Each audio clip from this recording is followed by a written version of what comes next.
Good evening, everyone. Welcome to session 3 of Jewish Dilemmas. I'm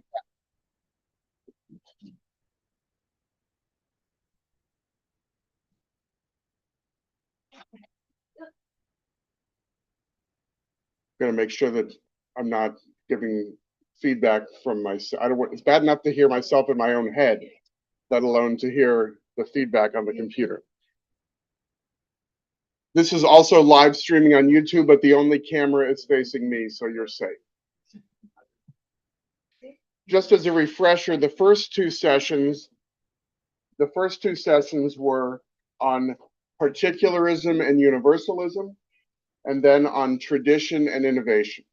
This session is on faith and doubt. And for those who've just come in, there's fresh decaf coffee and there's some snacks over here. Help yourselves. For those who are live streaming, I do not deliver, but there's DoorDash and Uber Eats and Grubhub, and who will be very delighted to bring things to your home. Faith and doubt. Often when people think about faith, they're not thinking about Judaism.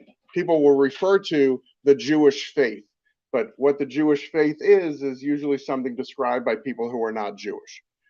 Most of the time, we talk about the Jewish religion or Jewish tradition or Jewish people, but faith is an integral part of Judaism. And often when people think about faith, they imagine that faith is something that is confident and certain, that there's a serene trust in God, where the least Jewish phrase that I can think of is let go and let God. No, we Jews don't let go and let God. What I hope to show tonight with faith and doubt is that part of the way that we engage with God is by not letting go. In Jewish tradition, faith and doubt are not opposites. They are equal partners with each other. You cannot have one without the other. They grow in dialogue with each other. From the very beginning, what I'll show you is that our ancestors give us some models of how to have a relationship with God that includes questions, includes protest, includes irreverent things like laughter. It includes struggle, which is embedded in our very name of being Yisrael. And sometimes the faith and doubt require silence. The Hebrew Bible and rabbinic literature and even modern Jewish thinkers portray faith not as some blind belief, but as an honest engagement. And to be part of the eternal covenant between God and the Jewish people is not to have all of the answers. It is to be willing to wrestle with the questions and still believe, even when you pray and the answer is no. So I want to walk through with you for a little bit some biblical examples, and you can watch this later on YouTube if you'd like, and I'm happy also for those who are interested to share the slides. First, the Torah portion that comes next week is Genesis 12 with Lech Lecha. We see a narrowing or a funneling of humanity at the beginning of the Torah, from Adam and Eve and those first 10 generations to Noah, whose story we read this week, and then after the flood, 10 generations to Abram, and Sarai, or his wife. And Avram is differentiated in the Torah from Noah. Avram is the progenitor of the Israelites, and so is Noah because he comes before Abraham. But through that funneling, the primary difference between Avram and Noah is that Noah didn't argue with God. Noah followed directions, which you know he wasn't Jewish because he built the ark and it was on there for 40 days when it took our people 40 years to wander because we don't follow directions. And Noah didn't, when told that humanity was going to be destroyed, Noah doesn't say, God, how about my neighbors? Whereas Abraham, we see in Genesis 18, Abraham challenges God over the fate of Sodom and Gomorrah. And Abraham says, shall not the judge of all the earth do justly? That's chutzpah. To say to God of all people, how difficult is it to speak to people who are powerful, but for Avram, who is singled out by God, not to just coast and say, okay, that's great. I'm going to be as numerous as the stars in the sky, and I've got blessings galore. I won't rock the boat. Noah rocked the boat, and he got to eat meat afterwards. But I know Avram argues with God, and doesn't just say to God, they're not bad people. Abram doesn't say spare the righteous. Abraham says spare the whole city for the sake of the righteous. Now, does that show faith in God? I think it shows a faith in God that maybe is greater than one might expect of Abraham, who we might say, okay, just save the good people. Turns out there weren't any good people in the neighborhood, and the place got destroyed. But Abraham's bold question arises not from arrogance, but from taking his covenant seriously. That if all of the nations of the earth are going to be blessed through Abraham, as is promised in Genesis 12, then he has to trust God enough to hold God accountable to that covenant. Faith in Judaism is not a submission to injustice. It is the courage to question and to remind ourselves and even God of the standards of righteousness. So Abraham's doubt here is sacred because he insists that faith and ethics have to align with each other. That if you believe in the redemption of humanity, you have to believe it for the most wicked people. You can't just want the people you like to be saved. So, which is why there are always people who say, who is defending the horrendous criminal? You know who's defending a horrendous criminal? People who believe in the Constitution. That doesn't mean that they think that they're defending a saint, but you have to believe, if you believe justice, justice shall you pursue. You pursue justice, whether it is to your good or to your detriment. Then Sarah, also in Genesis 18. Sarah is barren, well over the age of 90, and she's promised that she's going to bear a child in her old age. She and Avram have been promised that their descendants are going to be so numerous. Avram ends up with a child with Ishmael, and Sarah does not have a child. And when her response to being told you're going to have a child at that age is laughter. Laughter, which is where the name Yitzchak comes from. Yitzchak means laughter. The Hebrew verb to laugh is litzchok. Oh, the child of Abraham and Sarah's name is a mockery of what we would call blind faith. Sarai shouldn't Sarah have just said, "That's wonderful, God. I can't wait. Here I am. Choose me. Fill my womb with baby faith." No. Ha! And her faith and her doubt are complementary. She's skeptical. She reminds us that skepticism is also holy, because sometimes being incredulous is part of being human. And God doesn't punish Sarah for laughing. Instead, it's that laughter that becomes a prophecy, and that a faith that denies emotion, that denies humanity, is brittle. But a faith that allows laughter and disbelief to coexist, that kind of faith is alive. And this theme of faith and doubt in concert with each other continues with Rebecca, who struggles with turmoil within her womb. Rebecca is pregnant with twins, and she cries out, "Why does this have to be like this with me?" I've been married to people who were pregnant with twins, and I get that question a lot. I can only imagine what God feels. But in this case, Rebecca's questioning God is not a lack of faith. It is a deep expression of faith, this demand to understand her place in this divine story. Because Rebecca hasn't read to the end of the Torah. She doesn't know that her children are going to be Jacob and Esau, and that her son Jacob is going to become Yisrael and is going to be her favorite. and that her son Esau is going to be an archenemy of the children of Israel, and is going to be Isaac's favorite. But Rebecca's question echoes throughout the generations as a model of theological inquiry. She turns inward and brings her confusion about understanding why the pain of her particular pregnancy. With the Midrash is full of stories of these two babies fighting with each other. The text says, 2 nations are in your womb. It's got to be worse than heartburn, I would imagine. And this is not, for Rebecca, this is not rebellion against God. This is a relationship with God. Her faith is about daring to ask God, oh, I'm suffering because I know childbirth has to be painful, because I read the beginning of the book where this is a punishment for Eve, but I'm not Eve. No.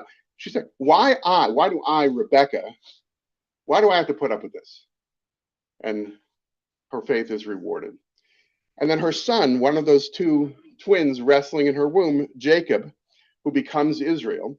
Jacob in Genesis 32 has this wrestling match with some mysterious being called in Hebrew an Ish, a person, by the river Yabok. And Jacob struggles, wrestles, and wins this match against this being, and is told, your name is no longer going to be Yaakov, which means heel.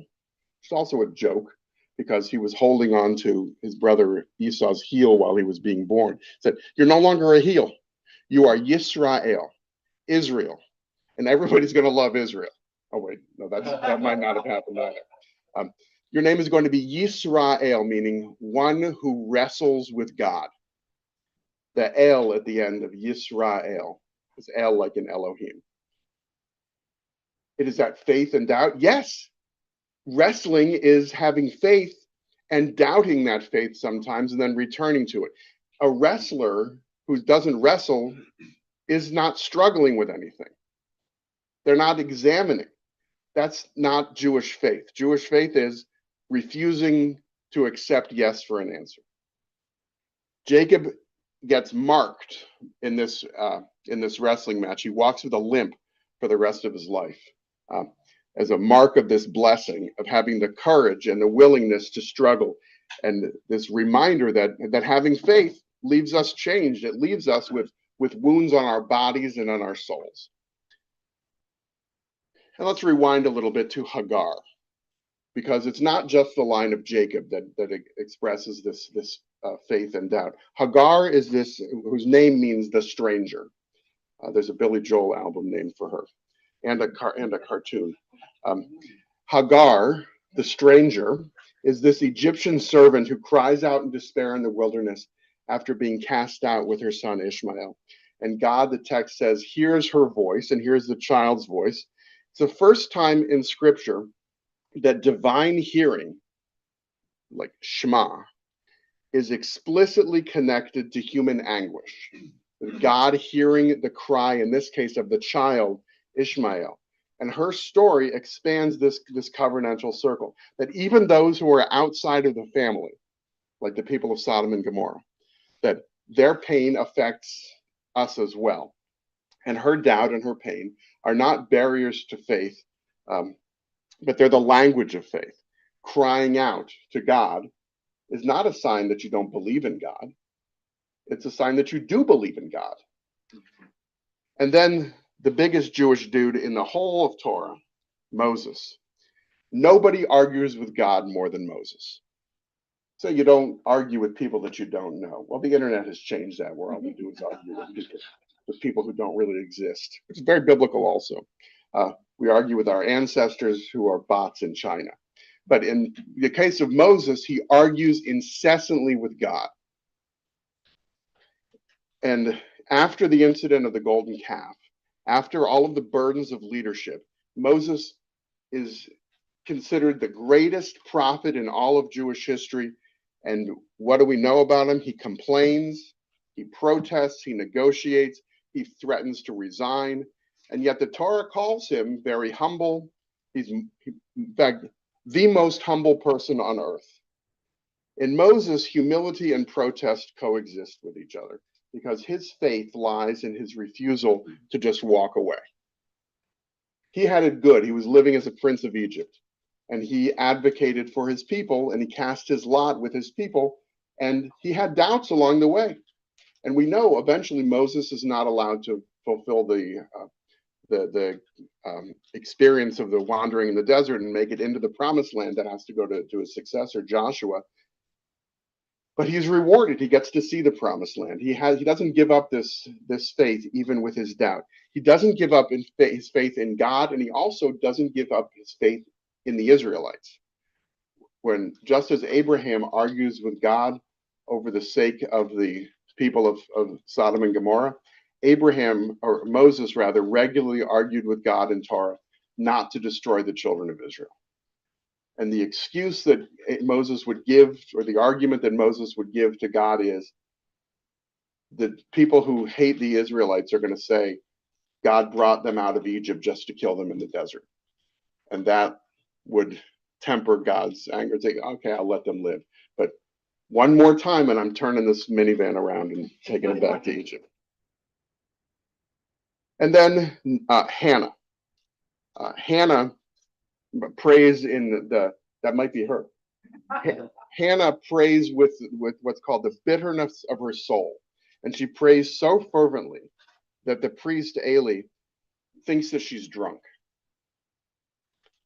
Does this happen to you? Did this happen to you a lot in the active rabbinate, Rabbi Spitzer, where you would be so fervently praying on the bima that people would think you were shikkered? But she insists on her sincerity, and she models a new form of prayer that is intimate and emotional and wordless. And from this anguish, just like Hagar's anguish, from this anguish comes a prophet named Samuel, the prophet who would go on to anoint kings. Hannah teaches us that prayer born of pain is not any lesser than prayer born not from pain, that it is sacred doubt, that this sacred longing and vulnerability are raw materials of our spiritual lives. That often we don't stop to thank God when things are good. We ask God for things when things are not good, and then if they turn out okay, we forget to say thank you. Or if they don't turn out so well, we blame God. In Hannah's case, she cries and prays authentically, and she's mocked by the priest, and she is rewarded. Then Naomi. Naomi, who had it pretty bad. Naomi was returning from Moab. She was bereaved and destitute. And Naomi cried out that the hand of God has turned against me. And she renames herself Mara, bitterness, because her honesty has become the soil of her redemption, that she has lost everything and everyone. She is in the most vulnerable position for a woman to be in the ancient Near East. She does not fall under the orbit of anybody else's household. She has lost her husband and her sons. And she's there with her two daughters-in-law, Orpah and Ruth. And she tells Orpah and Ruth, go back where you came from. You don't want to be with me. I've got bad juju. And Orpah says, bye. Orpah kisses her and goes back home, and Ruth refuses. Ruth famously says, wherever you go, I go, your people are my people, and so forth. But Naomi, through Ruth's devotion, turns her story from despair into hope. And the book of Ruth suggests that naming our doubt, refusing to pretend that everything is great when it's not, that can be the first step towards healing. What do they say for the first step on the road to recovery is admitting that there's a problem? And the first step towards healing is recognizing that something needs to be healed. You don't get healed if you don't admit that there's a sickness and then get assistance for it. And God's covenant continues even when we can't feel it.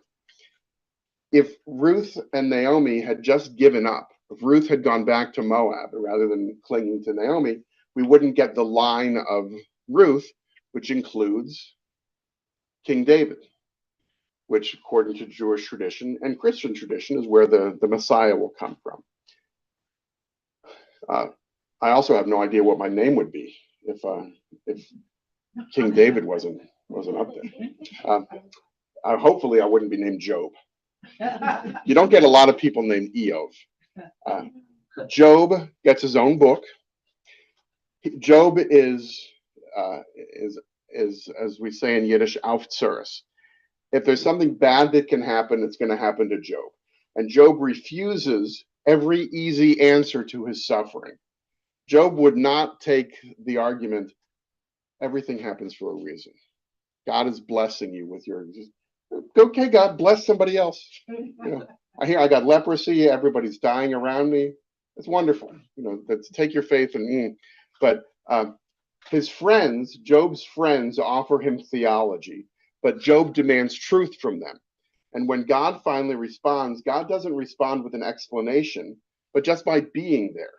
And astonishingly, God affirms Job's integrity and rebukes Job's pious friends.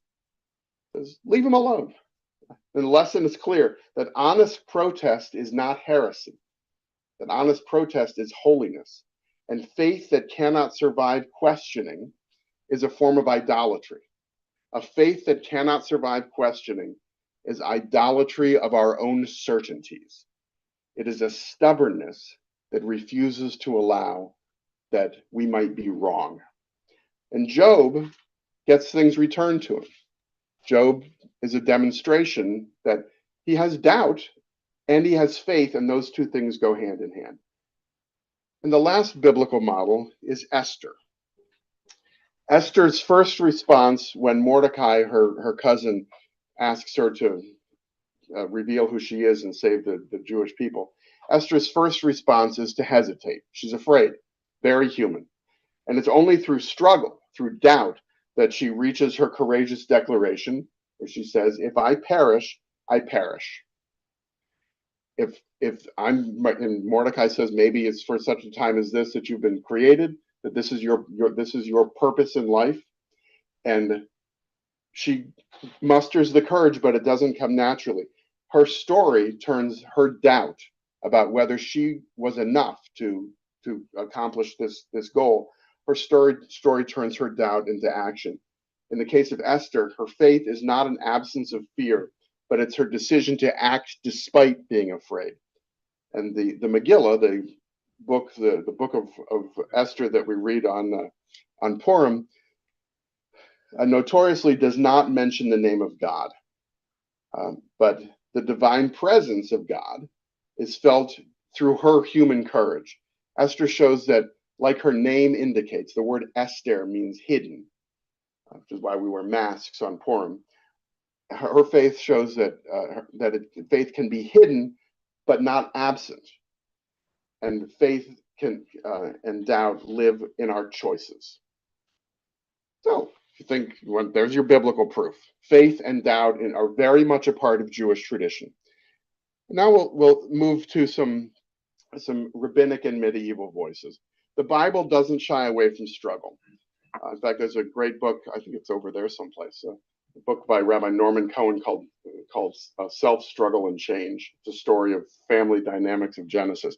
If you're ever concerned that your family is messed up, read the Bible and just know that you came by it naturally. Our ancestors argued, they laughed, they wept, they wrestled with their way into the covenant. In the biblical imagination, faith is dynamic, it's always in conversation, and sometimes it is in confrontation, like Jacob at the river wrestling. And when the era of prophecy ended and the temple was destroyed, that same spiritual energy that was present with an Ark of the Covenant, that spiritual energy didn't disappear. It was transformed, just like everything changes shape. And the rabbinic sages inherited this biblical impulse to question, and rabbis turned questioning into a way of life. No longer could Jewish people stand before God with sacrifices and physically give something to God that's odors would enter God's nostrils in a pleasing way. We brought something else to God. We brought what's called ha'avodah shebalev, or the sacrifice of the heart, worship. But we brought questions. And the Beit Midrash, the house of study, became the new Mount Sinai, became the new place for human beings to encounter God. These are just a few examples. Rabbi Akiva, who said over and over again, all that God does is for the good. Everything that God does is for the good. And that's often misunderstood as a simplistic faith. Akiva's life ended in martyrdom. He was flayed by the Romans. But his refrain, all that God does is for the good, gives his words depth. His faith did not erase pain, but it sanctified his perseverance. Because for Akiva, doubt was not a problem to be solved, but doubt was a shadow within which trust could still live. It's easy as well. I'll give you chapter and verse here from Caddyshack. A child of the 70s and 80s, so everything comes back to Bill Murray. Ted Knight, Zichrono Livracha, was when Judge Smales is christening the boat, the Flying Wasp, and his toast is, "It's easy to grin when your ship comes in and you've got the stock market beat, but the man worthwhile is the man who can smile when his shorts are too tight in the seat." So Judge Smales was paraphrasing Rabbi Akiva without knowing it. I don't think Harold Ramis knew it either. That when everything is great, it's easy to praise God. When it's not, when the shorts are too tight in the seat, when you're being flayed by the Romans, still to have faith, I'm sure there's doubt that comes in. But persevering when things are not good, that's faith. Then there's a story of it's one of my favorites in the Talmud, the story of Rabbi Eliezer and Rabbi Yehoshua. It's in Bava Metzia. It's the story of the oven of Achnai. Rabbi Eliezer calls down miracles to prove his point of view. The sages are arguing about whether Achnai's oven is kosher. And Rabbi Yehoshua declares, finally, God, stay out of this. And when they're arguing with each other, the rabbis have the final say. God cannot overrule the rabbis. And God cannot overrule the rabbis. Not us.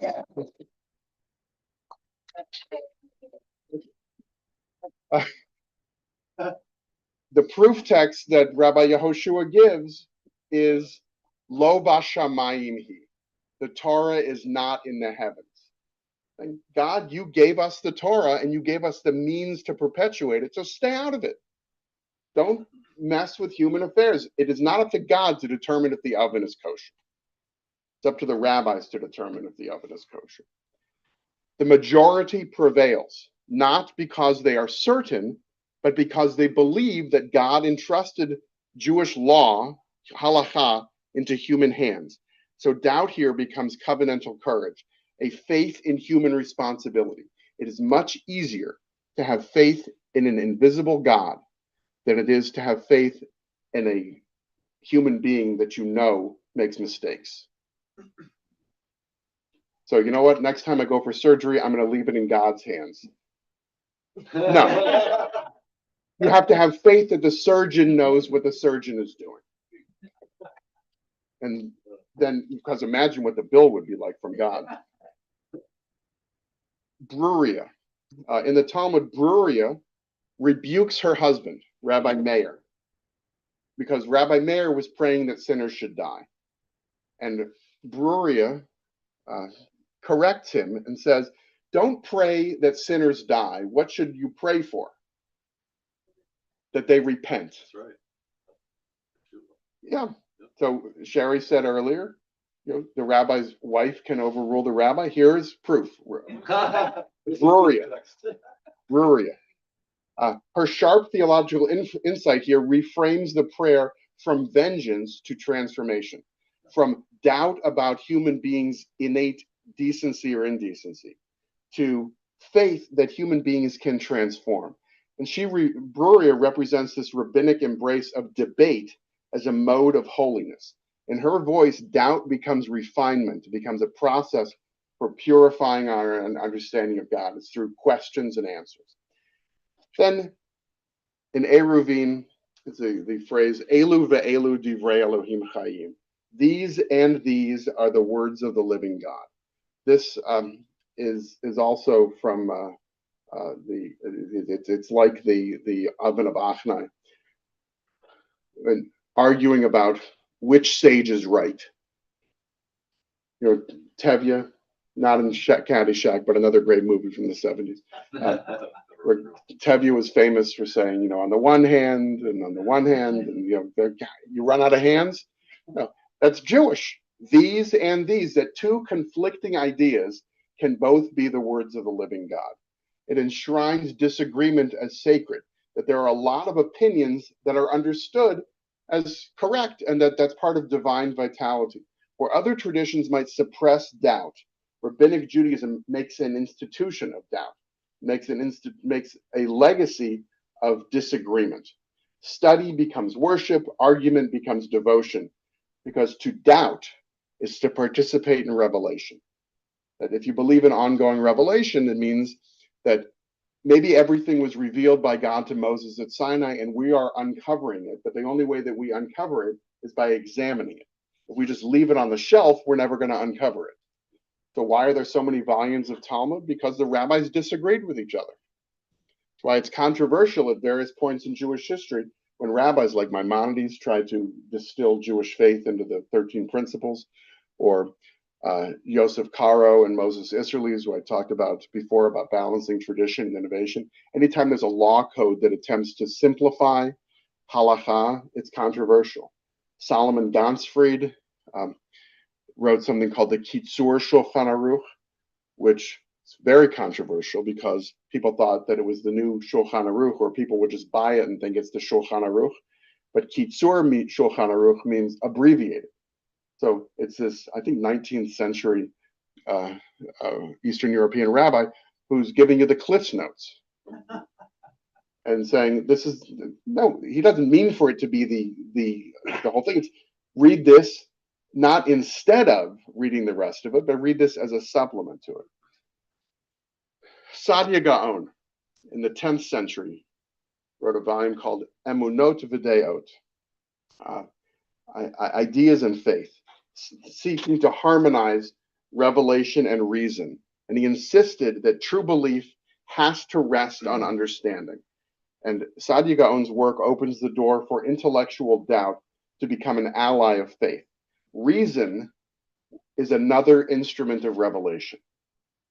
We can't go to Mount Sinai and get Torah revealed to us directly. We can use our intellect and reason to determine what God wants us to do, which is a radical idea. Dina bat Rabbi Meir of Worms. Little is recorded about Dina bat Meir, but she was known for her halachic insight and her commentary, which is pretty remarkable in the 11th and 12th century to have some written record of a woman's voice, and reminds us that the spirit of debate and interpretation is not limited by gender, and it's not limited by century. Faith grows not only through those who obey, but through those who study and ask and challenge.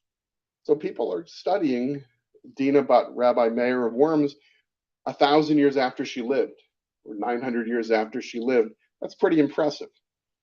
You don't get to keep those recollections unless you preserve the whole enterprise of studying text. You just throw away the books, or ban the books, or burn the books, you lose it all. You don't have to read them, but don't stop future generations from reading them. And in the 12th century, Judah Halevi wrote the Kuzari, this imaginary dialogue with the king of the Khazars. And Yehuda Halevi showed that faith is not proven through philosophy, but faith is proven through lived experience. That he said that a covenantal memory of a people carries more truth than any argument. That Faith here for Judah Halevi is relational and communal. Doubt becomes a part of the search for belonging to being part of a people. Next time we're going to talk about peoplehood. It's exactly what it's called is peoplehood and religion, and how the practice of the religion of Judaism cannot be separated from Jewish peoplehood. The Judaism is not just an intellectual exercise. It's meant to engage the hands and the heart as well.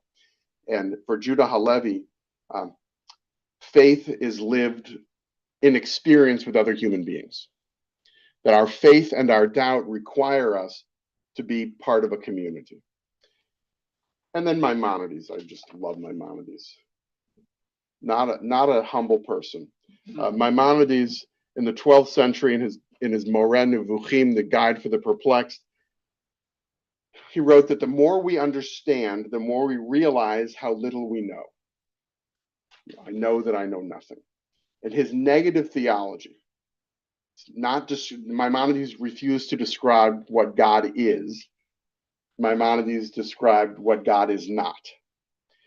And his negative theology teaches that while we cannot describe what God is, we can have doubt that is a form of humility and acknowledgement of the divine mystery. Who are we to try and contain God with definitions of our own making? That's right. So, I gotta. Somebody give Hezekiah an amen. I was glad to do that in church. That if you're going to draw a picture of God, what's God going to look like? The artist. Just trying to contain God in a human form is antithetical to Judaism. The whole Torah is about not having idols.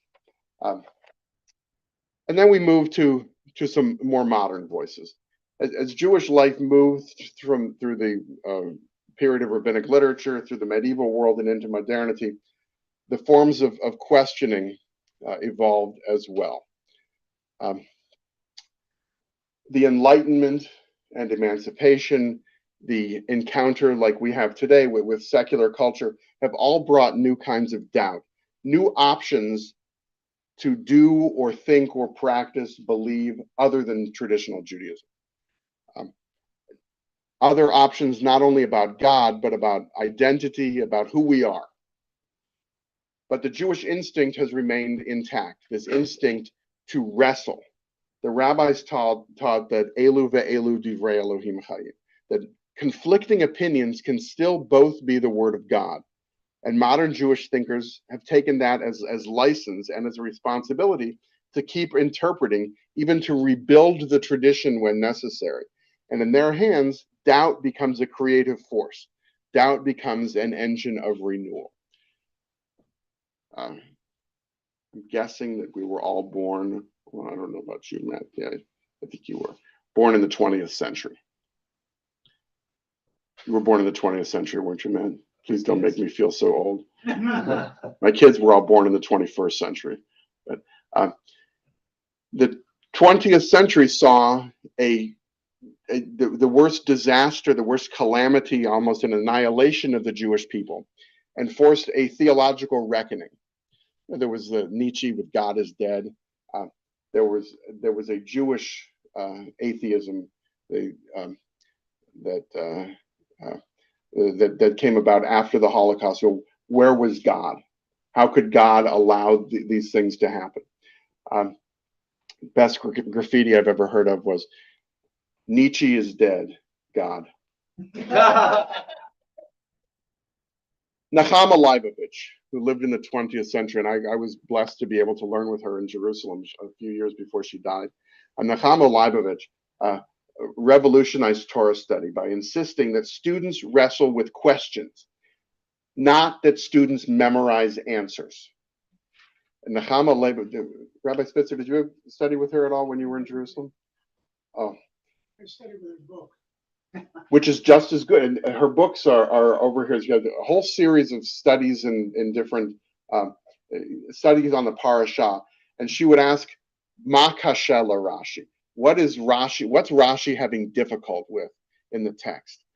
And here's an Orthodox woman born in Europe, living in Israel, who told her students, and she had yeshiva bookers and university students who were her devotees, who looked to her for insight and critical wisdom into the text, where she was the vessel for having people look at a text and find what's already there, but was waiting to be uncovered by examining through the eyes of Rashi. She had these study sheets that were sent. This is how long ago it was sent through the snail mail, that invited readers to respond, to argue, and to think critically about Torah, about sacred text. And for her, doubt was not a threat to faith, but doubt was the essential method. How do you learn if you don't ask? She would always ask, what does the text demand of me? And if you read even just one of her gleanings, it's life-changing. Abraham Joshua Heschel, who was a contemporary of Nechama Leibovich, Heschel defined faith as a blush in the presence of mystery. Blush in the presence of mystery. For him, faith was not certainty, but wonder. Heschel described himself, using prophetic language, as a brand plucked from the fire. Heschel was a rabbinical student in Berlin when World War II broke out, and when the storm clouds were gathering, and he managed to make his way to London and then to Cincinnati and finally to New York. In fact, I have in my office it's a copy of the handwritten letter that he wrote to the president of Hebrew Union College, thanking him for bringing him to the United States. Heschel considered himself to be a brand plucked from the fire, who his whole family was wiped out, but he became this mystic. And he made all the rounds on television. He was famous for marching in the civil rights movement. For him, faith was wonder, not certainty. He continued to be astonished just by existence, and he distrusted religious arrogance and saw doubt as part of the awe that makes us human. In his theology, for Heschel, doubt, the opposite of doubt is not faith. The opposite of doubt is just not caring. He invites us to see doubt as a disguised reverence, this trembling awareness that God is beyond our grasp. Judith Plaskow, the first Jewish feminist scholar of Torah in the 20th century, still living. She wrote Standing Again at Sinai. She argues that women's questions have to reshape revelation itself. That she brings doubt that is creative and demands inclusion in this ongoing covenantal conversation. And she insists that revelation did not end at Sinai, that revelation is ongoing, and it continues as each generation wrestles with the same questions that were wrestled with at Sinai. And that is, who is heard and who is silenced? There's beautiful midrash written from the perspective of people that you don't hear in the Torah. Like this week, we don't hear anything in the Torah about what Noah's wife had to say about him building an ark in their backyard. In fact, what's Noah's wife's name? Mrs. Noah, Eshet Noah. Yeah. Midrash gives her a name. Probably wondered how to fund the project. Say again? She probably wondered how to fund the project. Yeah, sure. Why do they get all these credit card bills from Home Depot? They said, I can do it and they can help. Eshet Noah, she must have had something to say. We don't hear from Sarah after the binding of Isaac. The next thing we hear after the binding of Isaac in Genesis 22 is that Sarah died. So who is heard and who is silenced? That's part of the ongoing progressive revelation. Rachel Adler, who wrote a groundbreaking book called Engendering Judaism, she rebuilds Jewish law as a partnership rather than a hierarchy. And she doubts not God, but doubts the human structures that have distorted the covenant. This is an ongoing conversation in Christianity about the difference between Christianity and the church, or between the universal church and the infrastructure of the church. And it's an ongoing conversation within Judaism, is whose voice is heard and who is silenced. For Rachel Adler, Her faith emerges through reconstruction, through a covenant. In her theology, doubt is the space where humanity and God negotiate. It's that space where humanity and God negotiate our covenantal relationship with each other. True faith requires, according to Adler, the courage to rethink the whole idea of holiness. And I'll give you an example. If you had said 100 years ago, I'll make it even 75 years ago, if you had told the American Conference of Cantors or the Central Conference of American Rabbis, the Reform clergy leadership, that every Reform congregation in North America and beyond was going to have guitar and sing camp music as a prayer for healing, they would have said that's heretical. We don't have that. That's not how you commune with God. You commune with God. God is in his holy temple. Oh, God of Abraham, praise. That's how you connect with God. But I think was it with Lisa that the prayer for healing began at Temple Israel?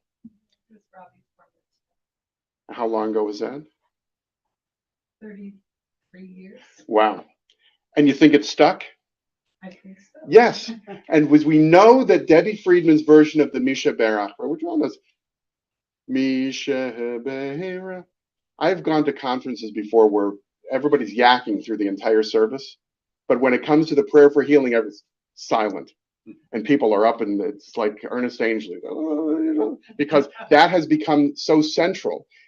And we know that it has become central because it's in the printed prayer book now. The book that we use for Stolen Moments has it taped or pasted into the back. I think it was a confirmation class of 1991.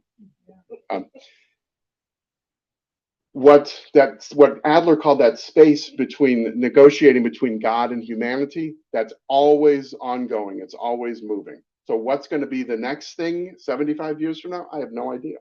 But I know that I'm fighting actively against it right now.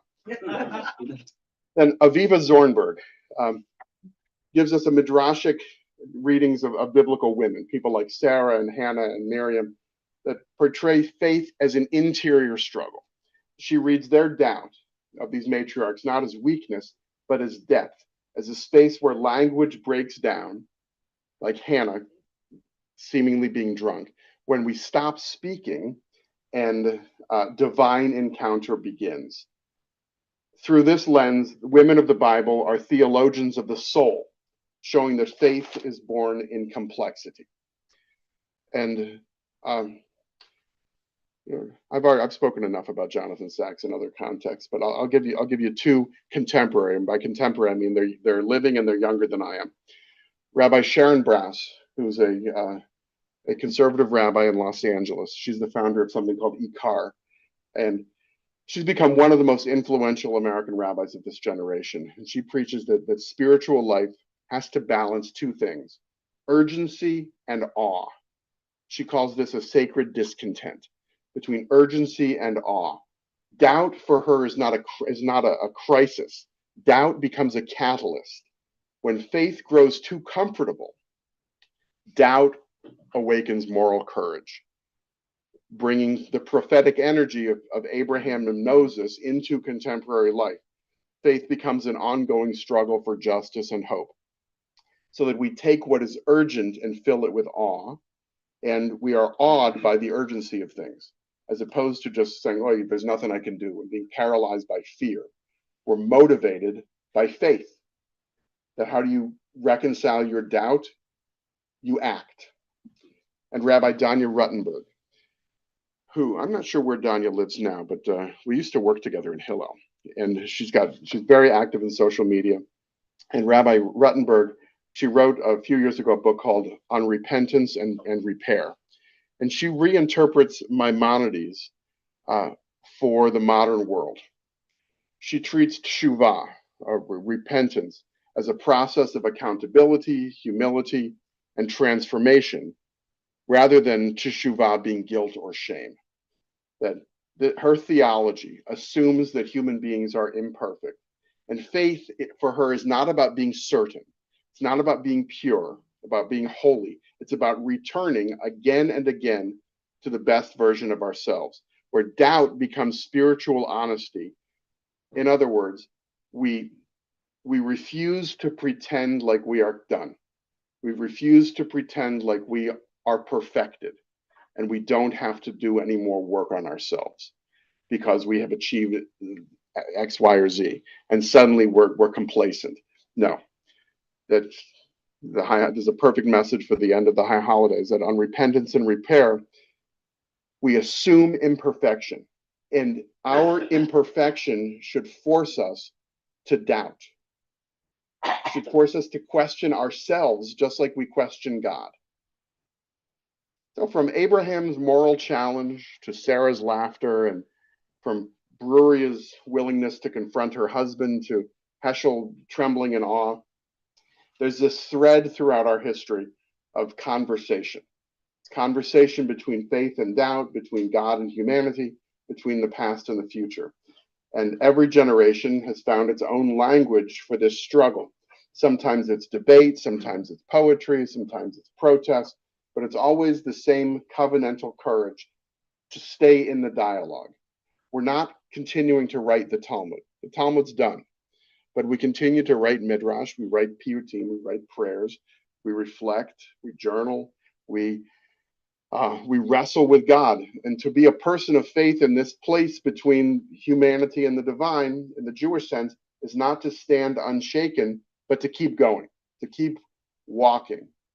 The Hebrew word for the walking for that path is halacha. To be halachic is to continue moving. It's to wrestle, to be Yisrael, to be Yitzchak, to laugh, to be like Hannah, to continue weeping, knowing that God meets us not in perfection, but in persistence. Doubt is not the enemy or the opposite of faith. Doubt is our teacher, and it's our mirror and our companion. And through it, through doubt, our ancestors discovered again and again that we find not certainty in our questioning, but we find covenant. What I give to the Introduction to Judaism students is a syllabus, and on the front of the syllabus is a quote from rabbinic literature about a child who comes to the rabbi and says, what's the meaning of life? And the rabbi's response is, why would you want to exchange such a question for an answer? But that is faith and doubt. The answer is not going to give you what you want, but continuing to ask the question will allow you to uncover more and more of what we need. All right. Questions? Where's the meaning of life? Ask Jennifer. Of course, Rabbi. I'm certain that through times and through our scholars, there are many, many threads of agreement with what you have to say, as well as disagreement. But in your studies at Ashland and so on, do you find this kind of theological awareness amongst our non-Jewish friends? I think it's there, but I don't know that it's spoken of. We never know what another person is really thinking, but I know that I approached most of I loved going to the chapel services because I love the music, but it's so foreign to me as a Jew, Christian worship, and beginning and ending things with prayers is so foreign to me that but I tried it out, and it still felt foreign. So I don't know what others are thinking, but I know that the profession, the confession of faith, it's much more central in Christianity than it is in Judaism. My experience is that in Judaism it is just assumed, and the practice of Christianity demands that confession of faith. If I don't know what would happen if we had altar calls at synagogues. We said, everybody who believes this, come on down. You'd be very lonely. Of course I would. I can't even get people to come up and take lollipops. and get birthday blessings. But come on down and be saved. From what? The back row is on fire. I'll stay. It is a big difference between Judaism and Christianity. Dr. Bertman? Is it sometimes seen that God works through negative things that happen to the Jewish people and to individuals? Yeah, sometimes it seems like that's the only. Yeah. It's the only stuff that makes the books. Yeah. I mean, it's just like if there wasn't a Holocaust, there wouldn't be a state of Israel today. Yeah, but there was political Zionism predates predates the Holocaust, but certainly, I mean, I don't know what how the 20th century would have turned out differently had the Holocaust not happened, but it is the same. It's the same decade, the 1940s, that saw both the destruction of European Jewry and the rebirth of Jewish sovereignty. Yeah. It's what the history's greatest comeback. Yep. Yeah. Awesome. Marcia? But if you think that it was God who created the Holocaust, then you're thinking of a God more as a puppeteer managing all of us down here instead of us having free will. It happened because people have free will. They believed in the wrong man. They backed the wrong political system, and evil prevailed. I don't think God thought that was great. That's just, I don't think of God as a puppet master. I believe in free will. Neither do I. And I'm not comfortable theologically with people praying for football teams. But, I believe, really, if we're going to be honest with theologically, if you give thanks to God that the plane takes off and lands safely, you better be willing to thank God when the plane crashes, because is that part of the divine will? Does God want the Browns to win? Probably not. Probably not. At least not our God. But does God want the Jets to win? No, God. I don't believe that God takes sides. Human beings are in doubt. Our covenant also gives us free will to choose between doing the right thing and doing the wrong thing. And that covenant demands questioning. When we stop questioning, we follow, and will follow blindly, and follow each other right off of a cliff. Yeah. In Christianity, I think, I mean, you cannot call yourself Christian unless you believe in Jesus being the Son of God, unless maybe you're a universalist. I'm not sure about that. But in Judaism, you're a Jew and you could say, I'm not sure God exists, and nobody is going to say, bad person. Well, they might think it. Might think it. Yeah. They're not going to tell you. They're going to tell everybody else. So They're going to let you in the door. yes, that's our topic for next time, is peoplehood and religion. That well, Rabbi Spitzer can attest to this. He's my witness. That when I was defending my project and trying to explain to 3 Christian theologians that you don't have to believe anything and you can still be Jewish, and you can practice Judaism and still not be Jewish. It was so jarring. It was so out of. I think they just had to take our word for it at one point. But yeah, that's why what I'll point to next week is that how Judaism is. I say this all the time, quoting my teacher Abraham Infeld. Judaism is not a religion. It's the way of life. Yeah. It's a people. As Abraham Infeld says, it's a family, which is we know because we're always arguing with each other. That's how you know we're a family. Matthew? Oh, actually, that question reminded me, there was an author a couple decades ago, Rabbi Eliezer Berkovitz, I thought, who wrote Faith After the Holocaust. And I was wondering, the reference to Rabbi Rottenberg made me think, how is the genre being explored today? Is it people's memoirs? Do they write philosophy papers? How do people express the questions now? How do people express their theological questions now? People are still writing books. But most of the classical Jewish thought is happening in the state of Israel, and it's happening digitally. Or you don't have to go buy a book. You can get 280 characters on Twitter or X or whatever it's called, or people have followers. So Rabbi Danya Ruttenberg is a social influencer. That's how she. Well, and if you think, oh, that's so crazy, that's so out of the mainstream. Rabbi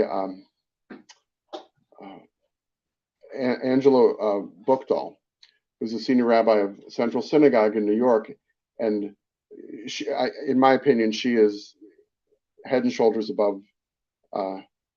She's a year behind me in rabbinical school. She is head and shoulders above anybody else in our generation, and she just wrote a book. She wrote her autobiography that I look forward to reading. Because of her position at Central Synagogue and the resources of that congregation, she probably encounters or has a one-way interaction with more people for Shabbat worship than any other rabbi in North America. Which is pretty extraordinary. I recall being in rabbinical school, this is about 30 years ago, and there was a rabbi who had a radio show, as I was in school in Los Angeles, so there's tracks, and he said, you can go to you go to your congregation, and if it's a huge congregation, maybe you're going to have 200 people on a Friday night. And he said, my radio show in Los Angeles, it's 20,000 people. But you're not getting that interpersonal interaction. So I tell people, I love watching the Central Synagogue services. I know if I'm in the hospital, the clergy from Central Synagogue is not coming to visit me. You lose some of that interpersonal connection, but what you do get is a shared experience of Jewish peoplehood that you can get even from home watching on YouTube. We're live streaming this class right now. 20,000 people are not going to see it, but there are people who can't be here physically in person who get to learn this material through the wonders of the technology that I like to minimize. All right, next time we had a nice break because there were the high holidays, and our next 4 sessions are going to be peoplehood and religion, survival and ethics, lament and hope, and freedom and responsibility. And it's 4 weeks in a row. Next week, November 5th, November 12th, and November 19th. That's it. I look forward to being together again with you next week. And between now and then, we have Shabbat.